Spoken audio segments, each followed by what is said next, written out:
राजकारणात आता काँग्रेस आणि राष्ट्रवादी काँग्रेसमध्ये नवा वाद पेटलाय. कारण काँग्रेसनं थेट राष्ट्रवादी काँग्रेसच्या अध्यक्षा सुनेत्रा पवारांनाच लक्ष्य केलंय. काँग्रेसनं उपमुख्यमंत्री सुनेत्रा पवारांचा उल्लेख गुंगी गुडिया असा केलाय. काही दिवसांआधी पालकमंत्री म्हणून सुनेत्रा पवार या बीड दौऱ्यावर आल्या होत्या. बीडच्या जिल्हा नियोजन बैठकीला हजेरी लावल्यानंतर सुनेत्रा पवार पत्रकारांशी संवाद साधत होत्या. या पत्रकार परिषदेत पत्रकारानं बीडच्या कायदा सुव्यवस्थेवरून सुनेत्रा पवारांना प्रश्न विचारला. मात्र त्याच वेळी धनंजय मुंडे यांनी पत्रकाराला प्रश्न विचारण्यापासून रोखलं आणि या घटनेवरूनच काँग्रेसनं सुनेत्रा पवारांना गुंगी गुडिया म्हणत लक्ष केलं होतं. काँग्रेसच्या याच टीकेचा अंजली दमानिया यांनी समाचार घेत निषेध केलाय.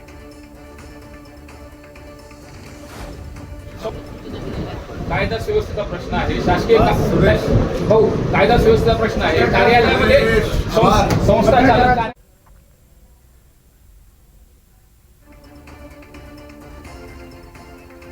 प्रश्न आहे. शासकीय कायदा सुव्यवस्थेचा प्रश्न आहे. कार्यालयामध्ये संस्था चालक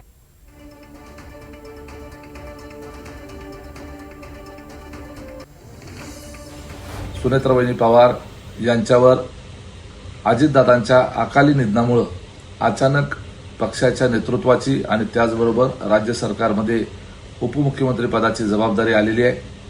त्यांना पदभार घेऊन अजून 6 महिने सुद्धा झालेले नाहीयेत आणि लगेचच ज्यांच्या कुटुंबामध्ये आणि ज्यांच्यावर एवढा मोठा दुःखाचा डोंगर कोसळलेला आहे हे माहीत असताना काँग्रेस पक्षानं अशा पद्धतीनं असंवेदनशीलताचं प्रदर्शन करत अशी वक्तव्य करणं हे खरं तर त्यांना शोभत नाही.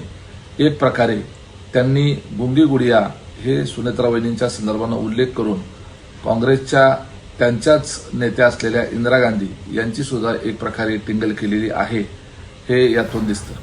महाराष्ट्राच्या राजकारणाचा स्तर आता खूप खालावत चाललाय आणि कुठेतरी असं वाटतं की आता ना भाषेची मर्यादा आहे ना बोलण्याची रीत आहे. आज तर काँग्रेसच्या ट्विटर हँडलवरनं जे सुनेत्रा पवारांना म्हटलं गेलं ते अतिशय अपमानास्पद आहे. कोणालाही गुंगी गुडिया म्हणणं, एक ज्या उपमुख्यमंत्री आहेत महाराष्ट्राच्या आणि एक स्त्री असताना त्यांना अशी भाषा वापरणं हे मला मान्य नाही. मी त्यांच्या पक्षाविरुद्ध टोकाचं लढले, पण एक टीका करताना सुद्धा एक मर्यादा लागते.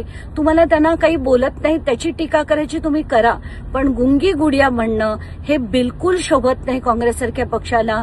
म्हणून मी आत्ताच काही वेळापूर्वी पृथ्वीराज चव्हाणांशी बोलले, त्यांनाही सांगितलं, त्यांना तर धक्काच बसला ऐकून. तर मी म्हटलं तुम्ही जो कोण व्यक्ती आहे त्याच्या विरुद्ध पक्षाकडनं कारवाई ही झाली पाहिजे.